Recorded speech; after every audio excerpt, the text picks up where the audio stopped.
anh em mà của mình đẹp thì mua nhân ôi ta nhà thì bi mặc nhông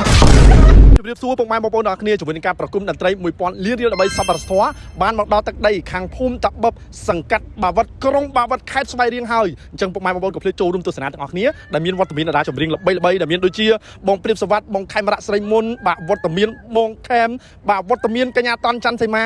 វត្តមានបងគូម៉ាននិងវត្តមានតារាចម្រៀងល្បីៗជាច្រើនរូបទៀតអញ្ចឹងបងប្អូនកុំភ្លេចចូលរួមទស្សនាដោយសេរីអ្វីដែលកាន់តែអស្ចារ្យសម្រាប់ការចូលរួមទស្សនាការប្រគំតន្ត្រីរបស់យើងបងប្អូនក៏អាចចូលរួមគាំទ្រផលិតផលខ្មែរដែលជាក្រុមហ៊ុនខ្មែរបើជារបស់យើងទាំងអស់គ្នាផងដែរបងប្អូនដឹងហើយសម្រាប់ជាមួយនឹងក្រុមហ៊ុនមេជាក្រុមហ៊ុនជីបម៉ុងដែលបានចូលរួមជួយបងវរៈកងទ័ពជួយបងជនភេសកក៏ដូចជា